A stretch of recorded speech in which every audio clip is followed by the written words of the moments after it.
നമ്മൾ ചെറുതാകുന്നതിലാണ്. ഈ ഭൂമിയിലേക്ക് മനുഷ്യനെ തേടി ദൈവം വന്നതാണ്. ആ വന്ന ദൈവപുത്രനെ തേടി രണ്ട് കൂട്ടർ വന്നു. ഒന്ന് ആട്ടിടയര്, രണ്ട് രാജാക്കന്മാര്. രണ്ടും രണ്ട് തലത്തിലുള്ള ആൾക്കാരാണ്.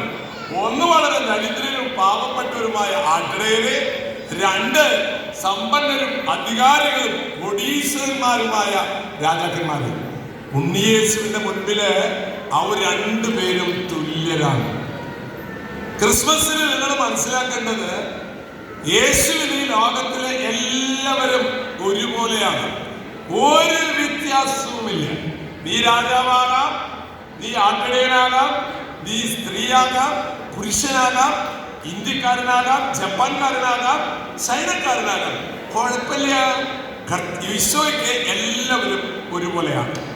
പ്രിയമുള്ളവരെ, ക്രിസ്മസിൻ്റെ അന്ന് നമ്മൾ ചിന്തിക്കേണ്ടത്, ഞാൻ ഇന്ന് ഉച്ചയോട് ഒരു 6 മണിയോട് കൂടെ UAE ദുബായിൽ എത്തിയിട്ടുള്ളൂ. ക്രിസ്മസിൻ്റെ അന്ന് ഞാൻ ദുബായില് ആ ക്രിസ്മസിൻ്റെ 24-ാം തീയതി ഞങ്ങൾ പുലർച്ചെ 5 മണിയോടുകൂടെ മരുഭൂമിയിലേക്ക് കുറേ മനുഷ്യർ, കുറേ സംഘടനകൾ എല്ലാവരും ചേർന്ന് മരുഭൂമിയിലേക്ക് 2 മണിക്കൂർ യാത്ര ചെയ്ത് ഞങ്ങൾ പോയി. മരുഭൂമിയിലെ ആട്ടിടയരെ കാണാൻ. ആട്ടിടയര് കർത്താവിനെ കാണാൻ പോയ ദിവസമാണല്ലോ. ഞങ്ങൾ യാത്ര ചെയ്ത് ആട്ടിടയരെ കാണാൻ പോയി. വെറുതെ കാണാനല്ല, ഈശോയിൽ അവിടെ എന്തുണ്ടായിരുന്നില്ല, പുതപ്പുണ്ടായിരുന്നില്ല, അവിടെ ഭക്ഷണം കൊടുക്കാൻ ആളുണ്ടായിരുന്നില്ല. ഇന്നും കുറേ മനുഷ്യര് ഉണ്ണിയേശുവിനെ പോലെ ഭൂമിയിൽ കാലിൽ തൊഴുത്ത് ജീവിക്കുന്നുണ്ട്. ഞങ്ങൾ ഇവിടെ എല്ലാവരും കൂടെ കുറെ പുതപ്പ്, വെള്ളം, ഭക്ഷണം, ഡ്രസ്സ് ഇതൊക്കെ കാറുകളിൽ നിറച്ച് ഒരു 10-20 വാഹനങ്ങളുമായി ഞങ്ങൾ മരുഭൂമിയുടെ ഉള്ളിലേക്ക് പോകും. റോഡൊന്നുമില്ല, അതുകൊണ്ട് പ്രത്യേക കാറിലാണ്, വലിയ ചക്രങ്ങൾ ഹൈറ്റുള്ള കാറിലാണ് ഞങ്ങൾ യാത്ര ചെയ്ത് അങ്ങ് അറ്റത്തെത്തുക. അപ്പോഴാണ് അവിടെ മനുഷ്യരെ താമസിക്കുന്നത്. കുറെ കഴിയുമ്പോൾ ഒട്ടകങ്ങള്, ആട്, പശു, കോഴി, താറാവ് ഇതൊക്കെ ഫാമുകളാണ്. അവിടെ കുറെ മനുഷ്യര് ജീവിക്കുന്നു. അവർക്ക് അവിടുന്ന് ഒരു വാഹനവുമില്ല, അവിടെ കറണ്ടില്ല. രാത്രിയായാൽ ഉറങ്ങുക, നേരം വെളുക്കുമ്പോ എഴുന്നേൽക്കുക. ആ ഫാമിന്റെ ഉടമസ്ഥര് അറബികളായവർ എന്തെങ്കിലും കൊണ്ട് കൊടുത്താൽ അവർക്കത് കഴിക്കാം. മരുഭൂമിയാണ്, അവിടെ പ്ലാവില്ല, മാവില്ല, പച്ചക്കറിയില്ല, ഒന്നുമില്ല. കുറെ പുല്ലുണ്ട്, ആ പുല്ല് ഒട്ടകത്തിന് തിന്നാൻ പറ്റുള്ളൂ. അപ്പൊ അങ്ങനെയുള്ള മനുഷ്യർ അവിടെ അവര് മറ്റേ ഇതുണ്ട്, ബാർബിക്യൂ ഒക്കെ ഉണ്ട്. ബാർബിക്യൂ ഒരു ടാറ് വരുന്ന ടിന്നില്ലല്ലോ, അത് ഇട്ടിട്ട് അതിൻ്റെ ഉള്ളിൽ വിറകിട്ടിട്ട് കത്തിക്കും. ആ ടാർ വീപ്പയുടെ മുകളില് ഗോതമ്പോണ്ട് പരത്തി ചപ്പാത്തി ഉണ്ടാക്കിയിട്ട് അവർ കഴിക്കണേ.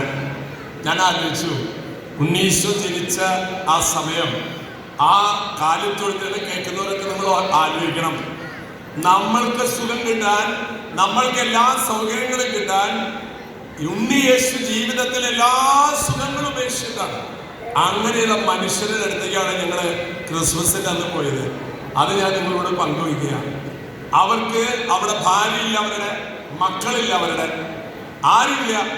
അവിടുന്ന് ഓടിപ്പോവാൻ പറ്റില്ല. അവരവിടെ ഒട്ടകങ്ങൾക്ക് തീറ്റ കൊടുത്ത് വെള്ളം കൊടുത്ത് കിട്ടിയ ഭക്ഷണം കഴിച്ച് അവിടെ ചെന്നപ്പോ 1 മാസമായി അവര് ഭക്ഷണം, ചോറ് കഴിച്ചിട്ട് കുറെ റൊട്ടി കൊണ്ടു കൊടുക്കും. നിങ്ങൾ ആട് ജീവിതം എന്നൊക്കെ കേട്ടിട്ടുണ്ട്. അങ്ങനെയുള്ള മനുഷ്യരെ തേടി പോയത് എൻ്റെ ജീവിതത്തിലെ യഥാർത്ഥ പുൽക്കൂട്ടിൽ ഞാൻ ചെന്ന അനുഭവമാണ് എനിക്കുണ്ടായത്. നമ്മുടെ പള്ളികളിൽ നമ്മൾ മനോഹരമായ പുൽക്കൂടുകൾ ഉണ്ടാക്കും, സ്റ്റാറുകളിടും, കേക്ക് മുറിക്കും.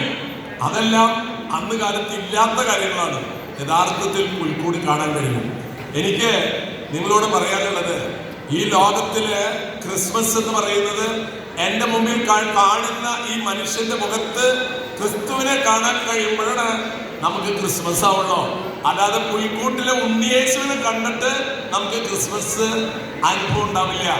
എത്ര മനുഷ്യരാണ്! ഞാൻ നിങ്ങളോട് ചോദിക്കട്ടെ, ഇന്ന് മനുഷ്യന് ദൈവത്തിന്റെ ഛായ നഷ്ടപ്പെട്ടു. ദൈവത്തിന്റെ ഛായത്തിന് മനുഷ്യത്വം, ദൈവം തന്ന മനുഷ്യത്വം നഷ്ടപ്പെട്ടു. നിങ്ങൾ ആലോചിച്ചു നോക്കുക, ഉണ്ണിയേശുവിന് വീടുകളില്ല, വഴി അമ്പലമില്ല, വന്നു പിറക്കാൻ ഇടമില്ല. ആരും കൊടുത്തില്ല വഴിയുള്ളവര്. മാതാവ് വീടാന്തരം വംശപിതാവ് പ്രസവിക്കാന് ഓടോളത് ആട്ടിപ്പായിച്ചു. ഈ ലോകത്തിലെ ദൈവപുത്രൻ പിറക്കാൻ വന്നപ്പോ ഒരു മനുഷ്യനും ഇടം കൊടുത്തില്ല. ഇന്നുമുണ്ട് ധാരാളം മനുഷ്യർക്ക് വീടുകളില്ലാത്ത എത്ര മനുഷ്യരുണ്ട്. നിങ്ങളൊക്കെ വീടുകളിലല്ല വന്നിട്ടുള്ളത്. ഈ മഞ്ചേരിയിലില്ലേ കാലം തൊഴുത്തിൽ കഴിയുന്ന മനുഷ്യരെ പോലെ വീടുകളില്ലാത്തവരില്ലേ? അവിടെയാണ് ക്രിസ്തു ജനിക്കുക. കൊട്ടാരങ്ങളിൽ ജനിച്ചില്ല പ്രിയമുള്ളവരെ. നമ്മുടെ വീട് കൊട്ടാരങ്ങളാകുമ്പോൾ സൂക്ഷിക്കുക. കൊട്ടാരങ്ങളിൽ ക്രിസ്തു പിറക്കാൻ ഇടവരാതെ വന്നാലോ? ദരിദ്രനായിട്ടാണ് യേശു ക്രിസ്തു ജനിച്ചത്. ഞാനിപ്പോ 6 ദിവസം മുമ്പില്ല, ഒരു വർഷം മുമ്പ് എന്റെ ഡ്രൈവറോട് അച്ഛനൊരു വീടാണ് തോന്നുന്നു. എന്തുണ്ട് വീട്? ഭയങ്കര വീടച്ചാ. എന്നിട്ട് ഞാൻ ഇറങ്ങി നോക്കുമ്പോ ഒരു പ്രദേശത്ത് വലിയ വീട് പണിയാണ്. 126 വാതിലടച്ച വീടിന്. എത്ര? 126 വാതില് ഒരു വീടിന്. ഞാൻ പറഞ്ഞു ബുദ്ധിമുട്ടാവിട്ട. എന്താ ബുദ്ധിമുട്ട്? എടോ 126 വാതിലല്ലേ? സന്ധ്യാവാപ്പം വരും. മോനെ വാതിലൊക്കെ അടച്ചിട്ട് വാടാ. ചെക്കൻ വാതിലടച്ച് വരുന്ന നേരം എടുത്തിട്ട് അടച്ച് കുറ്റിട്ടിട്ട് വരണ്ടേ? അവിടെ ഇടാ മോനെ തുറക്കണ നേരം എടുത്തില്ല. ഈ ചെക്കന് വാതിൽ തുറക്കാനും വാതിലടയ്ക്കാനും നേരം അവിടെ പണിക്ക് പോകുന്നവരുണ്ടാവില്ല. പ്രിയമുള്ളവരെ, കൊട്ടാരങ്ങൾ പണിയുമ്പോൾ സൂക്ഷിക്കണം. കൊട്ടാരങ്ങളിൽ ഹെരോദോസുമാരാണ് ജീവിക്കുക. നമ്മൾ ക്രിസ്ത്യാനിയാണെങ്കിൽ ക്രിസ്തുവിനെ പോലെ ജീവിക്കാൻ ആഗ്രഹിക്കണം.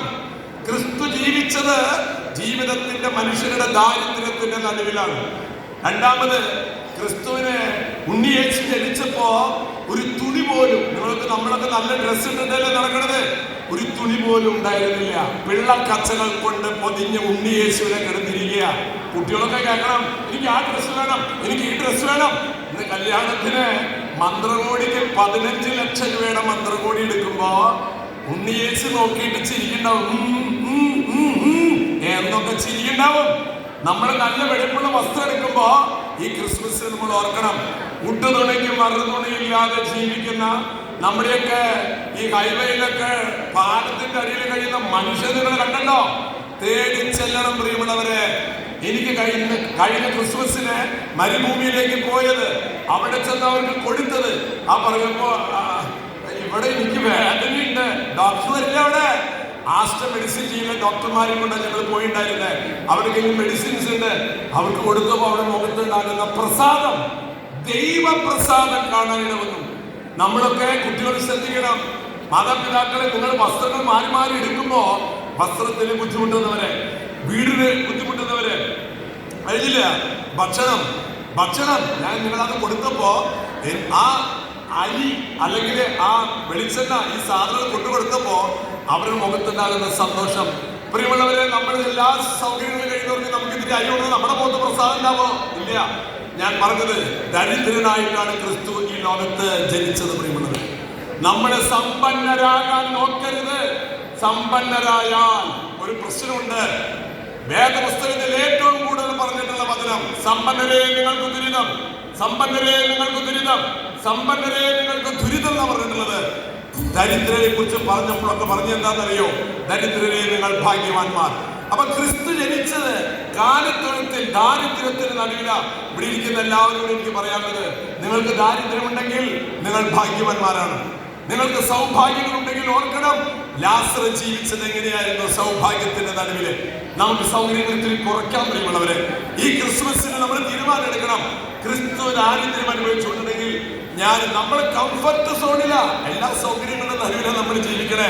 ഡേഞ്ചറസ് സോണിലാണ് ഉണ്ണിയേശു ജനിച്ചത്. Very very dangerous zone. കൂരിരുട്ടില് അവിടെ AC ഉണ്ടായിരുന്നില്ല, പക്ഷെ നല്ല തണുപ്പുണ്ടായിരുന്നു. തണുത്ത് വിറയ്ക്കുന്ന രാത്രിയിലാണ് ഉണ്ണിയേശു ജനിച്ചത്. നമുക്ക് കൊച്ചു ബുദ്ധിമുട്ടുകൾ വരുമ്പോഴേക്കും നമ്മൾ അതിൽ അസ്വസ്ഥരാകുമ്പോൾ ഔസേപ്പ് പിതാവും മാതാവും ഉണ്ണിയേശുവും ആ രാത്രി അവിടെ വിളക്ക് കൊളുത്തിയത് ആരാന്നറിയോ? സർവശക്തനായ ദൈവം അവർക്ക് വിളക്ക് കൊളുത്തി. ആകാശത്ത് നക്ഷത്രം തിളക്കിയിട്ട് പറഞ്ഞു, നിങ്ങൾക്ക് ഇടുക്കിന്ന് അണക്കെട്ടിന്ന് വൈദ്യുതി നിലയത്തിൽ നിന്ന് വരണ്ടോ, ഞാൻ ഇട്ട് തരാലോ വിളക്ക്. അങ്ങനെ ദൈവത്തിന്റെ പരിപാലനം നക്ഷത്ര തിളക്കത്തിലാണ് പ്രിയമുള്ളവരെ ഉണ്ണിയേശു ഔസപിതാവ് കഴിഞ്ഞത്. അതിനാൽ 33 വയസ്സ് വരെ ജീവിക്കാൻ, നമുക്ക് വേണ്ടി ജനിക്കാൻ, നമുക്ക് വേണ്ടി ജീവിക്കാൻ, നമുക്ക് വേണ്ടി മരിക്കാൻ, നമുക്ക് വേണ്ടി ഉയർത്താൻ വന്ന ദൈവപുത്രന്റെ ജനനമാണെന്ന് 3 ദിവസമാണ് നമ്മളെ സംബന്ധിച്ച് പ്രധാനപ്പെട്ടത്. 1 ക്രിസ്തുവിന്റെ ജനനം, 2 ക്രിസ്തുവിന്റെ മരണം, 3 ക്രിസ്തുവിന്റെ ഉയർപ്പ്. ഇത് 3മാണ് ഒരു ക്രിസ്ത്യാനി ഹൃദയത്തിൽ സൂക്ഷിച്ചുകൊണ്ട് നടക്കുന്നത്. അവൻ ജനിച്ചു എനിക്ക് വേണ്ടി, അവൻ ജീവിച്ചു എനിക്ക് വേണ്ടി, അവൻ മരിച്ചു എനിക്ക് വേണ്ടി, അവൻ ഉയർത്തു എനിക്ക് വേണ്ടി. ഈ പ്രതീക്ഷയുള്ളവരായ പ്രിയമുള്ളവരെ നമ്മൾ ജീവിക്കണം. 33 വയസ്സ് വരെ ജീവിച്ച മറ്റൊരാളുടെ കഥ നിങ്ങൾക്ക് കേൾക്കണം. 23ാമത്തെ വയസ്സിൽ ഈ മനുഷ്യനാണെന്ന് നിന്നോട് പോയാൽ പിന്നെ പറയാം. 23ാമത്തെ വയസ്സിൽ ഇവൻ രാജാവായി. പക്ഷേ അത് മറിച്ചിട്ട് 32ാമത്തെ വയസ്സിൽ അവൻ രോഗിയായി. 33ാമത്തെ വയസ്സിൽ അവൻ മരിച്ചു. ആരാന്നല്ലേ ചോദിക്കണേ? ചക്രവർത്തി. ഏത്? അലക്സാണ്ടർ ചക്രവർത്തി. 33 വയസ്സ് വരെ ഭൂമിയിൽ ജീവിച്ചുള്ളൂ. വെട്ടിപ്പിടിക്കാൻ, വാരിക്കൂട്ടാൻ, സമ്പത്തുണ്ടാക്കാൻ, രക്തങ്ങൾ വാരാൻ ഓടി നടന്ന ആ രാജാവ് അവസാനം ഇന്ത്യയിൽ വന്നിട്ട് രോഗം ബാധിച്ച് മരിക്കാറായപ്പോ അയാൾക്ക് മനസ്സിലായി ഇതൊന്നും വലിയ കാര്യമാണ്. വെറും 33 വയസ്സിലെ ചക്രവർത്തി ലോകത്തിന്റെ മുമ്പിൽ അധികാരത്തിന്റെ മുകളിൽ ഞാനടാ ചക്രവർത്തി വന്നില്ലേ, ആരെ പോകാറായിടോ എന്ന് പറഞ്ഞപ്പോ ആ ചക്രവർത്തി 3 കാര്യങ്ങൾ തന്റെ ജനറൽമാരെ വിളിച്ചിട്ട് പറഞ്ഞു, ഈ 3 കാര്യങ്ങൾ ചെയ്തു തരണം. നമ്പർ 1, ഞാൻ മരിച്ചാൽ എന്റെ ഡെഡ് ബോഡി എന്നെ ശുശ്രൂഷിച്ച ഡോക്ടർമാരില്ലേ, ആ ഡോക്ടർമാരെ കൊണ്ട് ചുമപ്പിക്കണം. എന്തിനാ? ഡോക്ടർമാരെ, നിങ്ങൾക്ക് എന്റെ ജീവനെ സംരക്ഷിക്കാൻ പറ്റില്ല, അത് ദൈവത്തിനെ പറ്റുള്ളൂ എന്ന് ലോകം മനസ്സിലാക്കാൻ ആ ബോഡി വൈദ്യന്മാരെ കൊണ്ട് ചുമപ്പിച്ചു. 2, ഞാൻ വാരിക്കൂട്ടിയ സ്വർണം, പണം, മുത്തുകള് ഇതൊക്കെ എന്റെ ബോഡി കൊണ്ടുപോകുമ്പോ വാരി വലിച്ചെറിയണമെന്ന് പറഞ്ഞു. കാരണം ഇത് വാരി കൂട്ടിയിട്ടൊന്നും കാര്യമില്ലെന്ന് എനിക്ക് മനസ്സിലായി. 3, ഞാൻ മഞ്ചയിൽ നിന്ന് കൊണ്ടുപോകുമ്പോൾ എന്റെ 2 കൈയും പുറത്ത് കിടണം. എന്തിനാ? ഞാൻ ഈ ഭൂമിയിലെ ഒന്നുമില്ലാത്തവനായി വന്നു, പക്ഷെ ഒന്നുമില്ലാത്തവനായി ഞാൻ പോകുന്നത്. അങ്ങനെ പോകരുത് പ്രിയമുള്ളവരെ. അതിനാണ് ഈ ക്രിസ്മസിന്റെ ദിവസം നമ്മൾ ആലോചിക്കേണ്ടത് പ്രിയമുള്ളവരെ. എന്തിനാണ് ക്രിസ്തു ജീവിച്ചത്? എന്തിനാണ് നമ്മൾ ജീവിക്കുന്നത്? അങ്ങനെയുണ്ടല്ലോ. അച്ഛൻ പകലിലെ ധ്യാനിക്കാൻ പോയപ്പോൾ ചെറുപ്പക്കാരൻ കുറച്ച് പ്രായമായിട്ടുണ്ട്. ആൾ വന്നിട്ട് പറഞ്ഞു, അച്ഛാ എന്റെ വീട്ടിലേക്കൊന്ന് വരണം. ഞാൻ ചോദിച്ചു, എന്തിനാടാ? പേഴ്സണലായിട്ട് പറയാൻ. എന്ത് പേഴ്സണലായിട്ട്? കുറച്ച് കാര്യം. എന്താന്ന് പേഴ്സണലായിട്ട് കാര്യം പറയടാ. അല്ല വീട്ടിലേക്കൊന്ന് വരണം അച്ഛോ. അങ്ങനെ അവന്റെ പേഴ്സണലായിട്ട് കേൾക്കാൻ ഞാൻ വീട്ടിൽ ചെന്നു. അവന്റെ വീട്ടിൽ ചെന്നപ്പോ വലിയ വീട്, കൊട്ടാരം പോലത്തെ വീട്. ആ വീട്ടിൽ കയറി എന്നിട്ട് എന്നെ മുറിയിൽ കയറ്റിട്ട് അങ്ങനെ വായിച്ചാൽ മുറിയിൽ കയറ്റി വാതിലടിച്ച് കുറ്റിയെടുക്കും. എന്നെ കുറ്റിയെടുത്തെന്ന് വെച്ചു. അല്ല പേഴ്സണലായിട്ട് ശരിയാ, കുഴപ്പമില്ലല്ലേ. അപ്പൊ ഞാൻ ഇരുന്ന് കുറച്ച് കഴിയുമ്പോൾ എന്താ കാര്യം പറയാം, എന്താ എന്റെ മുഖത്തേക്ക് നോക്കിയില്ല. കാര്യം പറയണ എന്താ കാര്യം? എന്റെ മുഖത്ത് നോക്കിയിട്ട് അവൻ എന്നോടൊരു ചോദ്യം, എന്ത് ഞാൻ എന്തിനാ ജീവിക്കണേ? എന്താണ് ഞാൻ എന്തിനാ ജീവിക്കണേ? ഞാൻ എന്തിനാ ജീവിക്കണമെന്ന് എന്നോട് ചോദിക്കണേ. എടോ ഞാൻ എന്തിനാ ജീവിക്കണമെന്ന് എന്നോട് ചോദിക്കുക. അപ്പൊ ഞാൻ എന്തിനാ ജീവിക്കുന്നത് എന്നോട് പറയാം. താൻ എന്തിനാ ജീവിക്കുന്നത് എന്നോട് ചോദിച്ചാൽ ഞാനിങ്ങനെ പറയാ. അല്ലെച്ചാ ഞാനെങ്ങനെ ജീവിക്കുന്നത്? അതൊക്കെ അറിയാൻ തുടങ്ങി. കഥ ചോദിക്കല്ലോ, എനിക്കെങ്ങനെ അറിയാതെ? താൻ ആദ്യമായിട്ട് കാണണതിന് ഞാനെങ്ങനെ ജീവിക്കുന്നത് എന്നോട് ചോദിച്ചാൽ ഞാനിങ്ങനെ പറയണേ. അതൊക്കെ അറിയാം. മൂക്കിന്ന് കണ്ണിനൊക്കെ വെള്ളം. കാര്യം പറയണോ? പേഴ്സണലായിട്ട് നോക്കിക്കാതെ പറഞ്ഞു കാര്യം പറഞ്ഞു. അപ്പൊ ആളിനോട് പറഞ്ഞു, അച്ഛാ എന്റെ 2 കിഡ്നി പോയി. അത് ശരി, അത്ര കാര്യം. വളരെ പേഴ്സണലായിട്ടുള്ള കാര്യമാണ് പറഞ്ഞു എന്നോട്. ചേട്ടൻ ചെറുപ്പക്കാരൻ കോളേജിൽ പഠിക്കുന്ന കാലം അന്ന് ചേട്ടൻ ആലോചിച്ചിട്ടുണ്ടോ ഞാൻ എന്തിനാ ജീവിക്കണ്ടേന്ന്? ആലോചിച്ചില്ല. കല്യാണം കഴിഞ്ഞിട്ട് തന്നെ ഭാര്യ കുട്ടികളൊക്കെ ഉണ്ടായില്ലേ, അപ്പൊ തന്നെ ആലോചിച്ചോ ഞാൻ എന്തിനാ ജീവിക്കേണ്ടതെന്ന്? ആലോചിച്ചില്ല. കുട്ടികളുടെ കല്യാണം കഴിഞ്ഞിട്ടോ? അപ്പോഴെങ്കിലും താൻ ആലോചിച്ചോ ഞാൻ എന്തിനാ ജീവിക്കേണ്ടതെന്ന്? ആലോചിച്ചില്ല. എപ്പോഴാ താൻ ആലോചിച്ച്? 2 കിഡ്നി പോയപ്പോ. പെണ്ണ് കേട്ടോ? നിങ്ങളോട് ഞാൻ ചോദിക്കണം, ഞാൻ എന്തിനാ ജീവിക്കേണ്ടതെന്ന് ചോദിക്കേണ്ട സമയമായിട്ടുണ്ടോ നിങ്ങൾക്ക്? ഇല്ല. എപ്പോഴാ ചോദിക്കുക? നിങ്ങളുടെ 2 കിഡ്നി പോകുമ്പോൾ നിങ്ങൾ ചോദിക്കും പേഴ്സണലായിട്ട്. പ്രിയമുള്ളവരെ, ആ മനുഷ്യന്റെ ജീവിതം നിങ്ങളോട് പറയുന്നത് ഈ ക്രിസ്മസ് നാളിൽ ഓർക്കുക. ക്രിസ്തുവിന്റെ ജനനമാണ്. ജനിച്ചതും ജീവിച്ചതും മരിച്ചതും ഒക്കെ നമുക്ക് വേണ്ടിയിട്ടാണ്. ആ ക്രിസ്തുവിനോട് ജീവിച്ചാൽ ജീവിതത്തിന് മഹാ അർത്ഥമുണ്ടാകും. അതിന് ജീവിതത്തിന് ശക്തി ഉണ്ടാകും, കരുത്തുണ്ടാകും, സന്തോഷമുണ്ടാകും, സംതൃപ്തി ഉണ്ടാകും. ആ മനുഷ്യനോട് പറഞ്ഞു, അച്ഛാ, ഞാൻ എനിക്ക് 2 വീട്ടിൽ പോയപ്പോ എന്റെ ഭാര്യ എന്നോട് ഒരു അക്ഷരം മിണ്ടലില്ല അച്ഛോ. പെട്ടെന്ന് എനിക്ക് ചോദിക്കാൻ തോന്നി ഏതക്ഷരാണാണ്. പിന്നെ ഞാൻ ചോദിച്ചില്ല, വിഷമാണെന്ന് വിചാരിച്ചത്. 30 വർഷമായി അച്ഛൻ ഞാൻ ഇവളുടെ കൂടെ ജീവിക്കണം. എന്റെ 2 വീട്ടിൽ പോയപ്പോ അവൾക്ക് എന്നോടൊന്നും മിണ്ടാനില്ല. ഇവൾക്ക് വേണ്ടിയിട്ടാണ് അച്ഛൻ ഞാൻ ജീവിച്ചത്. അവിടെ തെറ്റിയിടാൻ മോനെ നിനക്ക്. അവള് ചോദിക്കുന്നത് ഞാൻ വാങ്ങിച്ചു കൊടുക്കും. അവൾക്ക് വേണ്ടി എന്റെ ജീവിതത്തിൽ എന്റെ അപ്പൻ അമ്മയെ പോലും ഞാൻ അങ്ങനെ സ്നേഹിച്ചിട്ടില്ല. എന്റെ സഹോദരങ്ങളെ പോലും ഞാൻ സ്നേഹിച്ചിട്ടില്ല. എന്റെ ഭാര്യ എന്റെ കുട്ടികൾ അങ്ങനെ ജീവിച്ചവനാ ഞാൻ. ഇത്രയും വർഷം ചോര നീരാക്കി ജീവിച്ചത് എന്റെ ഭാര്യയ്ക്കും മക്കൾക്കും സുഖം കിട്ടാനാണ് അച്ഛോ. ഇപ്പൊ എനിക്ക് സുഖത്തിന്റെ അപ്പുറത്ത് വന്നപ്പോ, സുഖത്തിന്റെ അപ്പുറത്ത് നല്ലതുണ്ടാ. സുഖത്തിന്റെ അപ്പുറത്ത് വെക്കണോ? അസുഖം അത് വന്നപ്പോ, ഈ സുഖത്തിന്റെ അപ്പുറത്ത് വെച്ചപ്പോ അസുഖം വന്നപ്പോ അവർക്കൊന്നും ഉണ്ടായില്ല. എന്റെ 3 മക്കളാണ് അച്ഛോ. 3 മക്കള് ആമ്പിള്ളേരെ. അതെ, 2 പിള്ളേരെ കല്യാണം കഴിഞ്ഞു. 3 പിള്ളേരുടെ ഈ വീട് താഴെയോനാ. 2 വീട് 2 ഭക്ഷണമൊക്കെ എഴുതി വെച്ചിട്ടുണ്ട് അച്ഛൻ.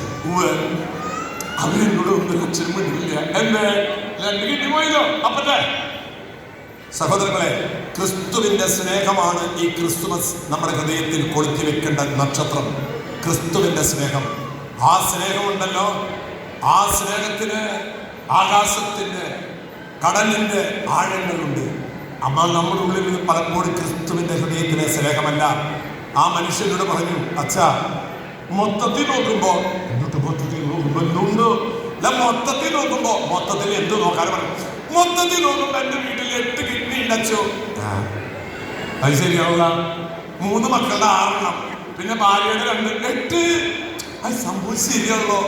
മൊത്തത്തിൽ നോക്കുമ്പോ 8 കിഡ്നി ഉണ്ടച്ചോ. അതിന് പിന്നെ 2 കുത്തിന്റെ കാര്യം ഞാൻ നിർബന്ധിക്കില്ലച്ചോ. അത് അവളുടെ വീട്ടിൽ പറഞ്ഞാൽ ആ മനുഷ്യന്റെ ഒരു സ്നേഹം കണ്ട ഭാര്യയോട് എപ്പോഴും അത് അവളുടെ വീട്ടിൽ പറഞ്ഞല്ലേ.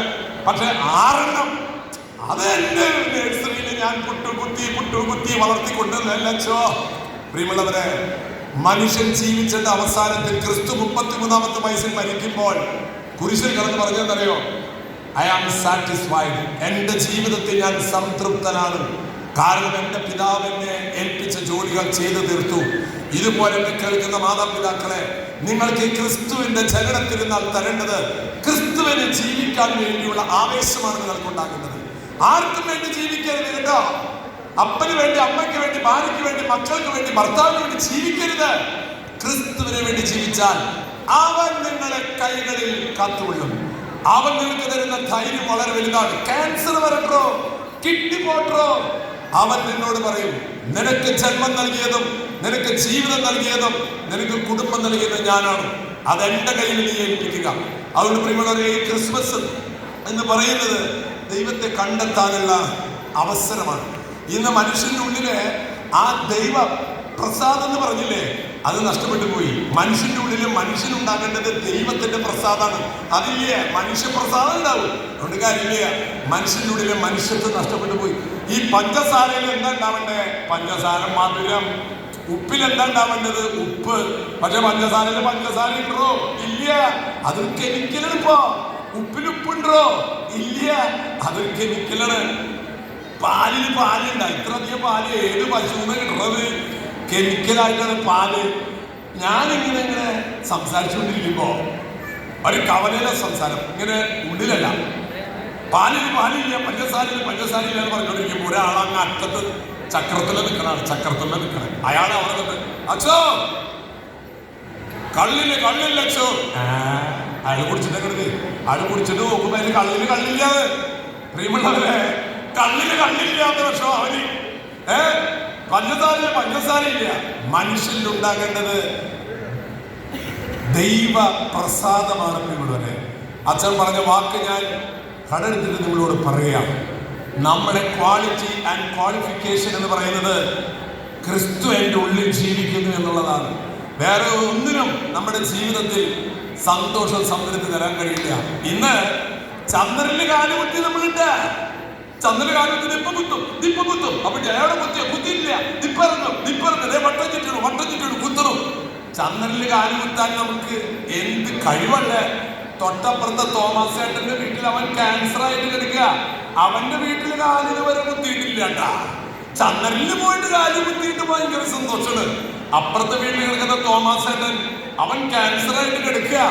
അവന്റെ വീട്ടിലൊന്ന് കാല് കുത്തിക്കൂടെ? ത്രേസ്യാമ്മമാർ ഇവിടെ ഉണ്ടെങ്കിലും ക്ഷമിക്കണട്ടാ, ഞാൻ പറഞ്ഞത് മാത്രമല്ലോ. പ്രിയമുള്ളവരെ, ഇപ്പോ നമ്മൾ ടിവിയിലും യൂട്യൂബിലും കാണില്ലേ, കറക്റ്റ് പോയിന്റില് ഇവിടെ വെച്ചിട്ട് മിസൈൽ ഇവിടെ തൊടുത്തു വിട്ടാൽ ഒരു പോയിന്റിൽ മറ്റേ രാജ്യത്ത് ഏത് സ്ഥലത്ത് മിസൈൽ വീഴണം, എത്ര പേരെ കൊല്ലണം, അതിനുള്ള കഴിവ് മനുഷ്യന്റെ കയ്യിലുണ്ട്. ഇവിടെ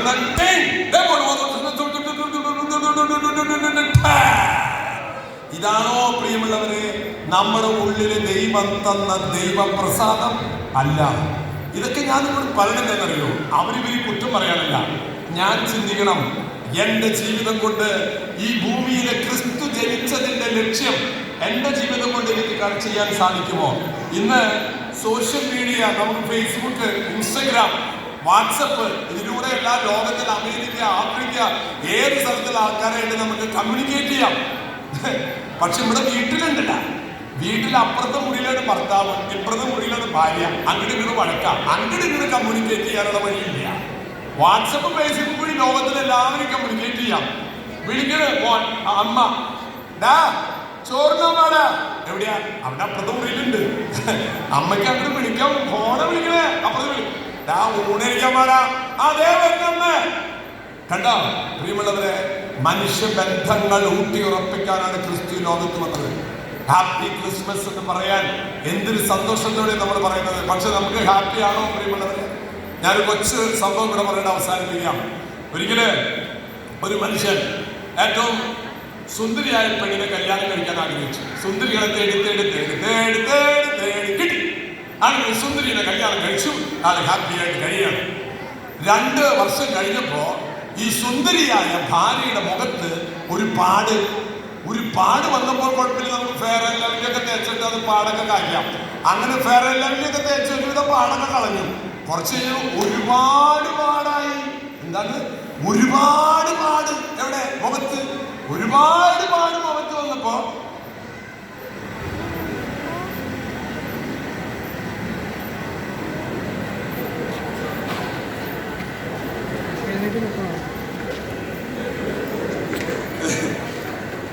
അഭിയന്റെ പിതാവിനെ നമുക്ക് കൈകളോടും കൈയടിച്ചുകൊണ്ട് പിതാവിനെ സ്വീകരിക്കാം.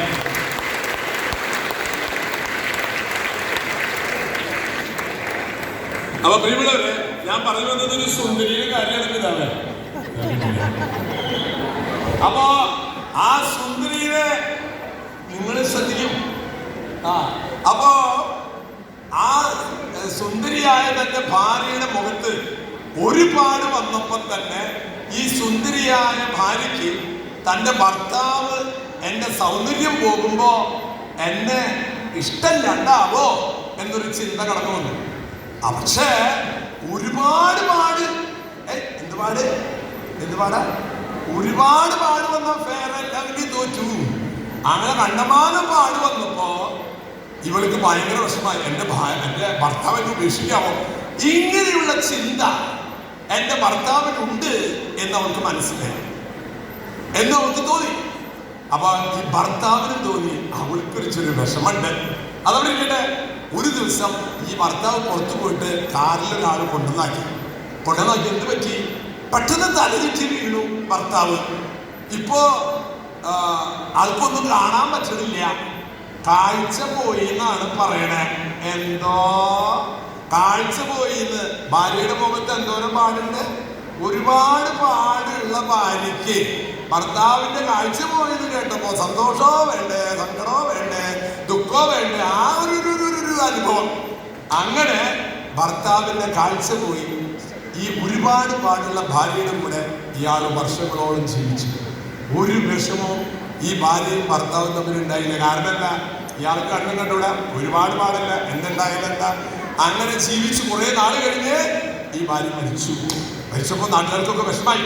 ഈ കണ്ടു കാണാത്ത ആൾക്ക് ഒരു ഭാര്യ നഷ്ടപ്പെട്ടു വിഷമല്ലേ. അടക്കൊക്കെ കഴിഞ്ഞ് 2-3 ആഴ്ച കഴിഞ്ഞപ്പോ ഈ മനുഷ്യൻ നാട്ടുകാരോടൊക്കെ പറഞ്ഞു, ഞാൻ ഈ നാട് വിട്ട് പോവാ. എന്തപ്പോ തന്നെ നാട് വിട്ട് പോകണോ? തനിക്ക് കണ്ണും കണ്ടൂടാ, ഭാര്യ മരിച്ചുപോയി, എവിടെ പോയി ജീവിക്കാനാ? ഞാൻ പോവാ. തന്നെ കണ്ണു കണ്ടുകൊണ്ട് തന്നെ ഇവിടെ പോയിട്ട് എന്ത് ചെയ്യാനാ? അപ്പോ നാട്ടുകാരോട് യാതൊരു കാര്യം പറഞ്ഞു. കേക്കണ എന്താ പറഞ്ഞേ? നിങ്ങൾ വിചാരിക്കുന്നുണ്ടാവും എനിക്ക് കാഴ്ചയില്ലാന്ന്. എന്നാ ഞാൻ സത്യം പറയട്ടെ, എനിക്ക് നല്ലോണം കാഴ്ചയുണ്ട്. ഞാൻ എൻ്റെ ഭാര്യയോട് ഒരു നല്ല നുണ പറഞ്ഞതാ. എന്തിനാ നുണ പറഞ്ഞതെന്നറിയോ? അവൾക്ക് വിഷമമുണ്ട് മനസ്സിലെന്ന് എനിക്ക് മനസ്സിലായി. അവളുടെ മുഖത്ത് പാടുകൾ വന്നപ്പോ ഭർത്താവ് ഈ പാടുള്ള സൗന്ദര്യം പോയ പെണ്ണിനെ ഇഷ്ടാവില്ലല്ലോ എന്ന് അവൾ ചിന്തിക്കാണ്ടിരിക്കാൻ എനിക്ക് നല്ലവണ്ണം അവളെ കാണാമായിരുന്നു. പക്ഷെ അവൾ ചിന്തിച്ചതും മരിക്കുമ്പോഴും ചിന്തിച്ചത് എൻ്റെ ഭർത്താവിന് അതൊന്നും അറിയില്ലായിരുന്നു. പ്രിയമുള്ളവരെ, ഇതാണ് ക്രിസ്തുവിന്റെ ഹൃദയത്തിലെ സ്നേഹം. അവരുടെ സങ്കടം വരുത്താതിരിക്കാൻ ഔസേൻ പിതാവ് പറഞ്ഞു കൊടുക്കണ്ട, എന്റെ ഭാര്യയെ വിഷമിപ്പിക്കാൻ ഞാനില്ല, അതാണ് കാര്യം. നമ്മുടെ ജീവിതം ക്രിസ്തു കാണിച്ചെന്ന പാതയിലൂടെ ഈ ക്രിസ്മസ് നാളിൽ തുടക്കം കുറിക്കണം. പ്രിയമുള്ളവരെ, ഇന്ന് ലോകത്ത് നെഗറ്റിവിസം കൊണ്ട് നിറഞ്ഞിരിക്കുകയാണ്. എവിടെ ചെന്നാലും ദ്രോഹപരമായ കാര്യങ്ങളെ കാണാനും കേൾക്കാനുള്ളൂ. നമ്മുടെ കുഞ്ഞു മക്കളെ ഒരു കാര്യം പറഞ്ഞിട്ട് കാര്യമില്ല, കാരണം അവർ കാണുന്ന കേൾക്കുന്നത് ഗതിയാണ്. പിന്നെ എങ്ങനെ പ്രിയമുള്ളവർ ക്രിസ്തു അവരുടെ ജനിക്കും? അതിനാൽ ഞാൻ എൻ്റെ വാക്കുകൾ അവസാനിപ്പിക്കുന്നതിന് മുമ്പ് ഒരു കാര്യം കൂടെ നിങ്ങളെ ഓർമ്മിപ്പിക്കുകയാണ്. ഒരിക്കല് ഞാനൊരു മെത്രാനച്ഛൻ്റെ അടുത്ത് നിന്ന് സംസാരിച്ചപ്പോൾ ആ പിതാവ് ഒരു കാര്യം പറഞ്ഞു. പിതാവ് കുർബാനയിൽ നടക്കാൻ പോയിട്ട് ഒരു തൊട്ടടുത്തൊരു വീട്ടിൽ കയറി. കേരളത്തിലല്ല, കയറിയപ്പോൾ എല്ലാ ദിവസവും പള്ളിയിൽ വരുന്ന അപ്പനമ്മയാണ്. അപ്പോൾ വലിയ സന്തോഷമായി, പിതാവ് വന്നല്ലോ. 2 പിള്ളേരുണ്ട് ആ വീട്ടിൽ, 2 റൂമിലെ ഇരിക്കണേ. അമ്മ പിതാവ് വന്നിട്ട് ബിഷപ്പ് വന്നിട്ടുണ്ട്. 2 പിള്ളേരും വാതിൽ തുറന്നില്ല. ബിഷപ്പ് കാപ്പ് പിടിച്ച് പോകാനായിട്ട് തുറന്നിട്ടില്ല. കുറച്ച് കഴിഞ്ഞപ്പോൾ വാതിൽ തുറന്ന് മൂത്ത മോഹൻ വന്നിട്ട് പറഞ്ഞു, father I don't believe in God. താഴെയുള്ള പറഞ്ഞിട്ട് I too don't believe in God. മാതാപിതാക്കളെ, എല്ലാ ദിവസവും ഇവന്റെ അപ്പനും അമ്മയും പള്ളിയിൽ വന്ന് പിതാവിന്റെ കയ്യിൽ നിന്ന് കുർബാന സ്വീകരിക്കുന്ന ആ മാതാപിതാക്കളുടെ മക്കൾ അപ്പനമ്മയുടെ ബിഷപ്പിന്റെ മുമ്പിൽ പറയണം I don't believe in God.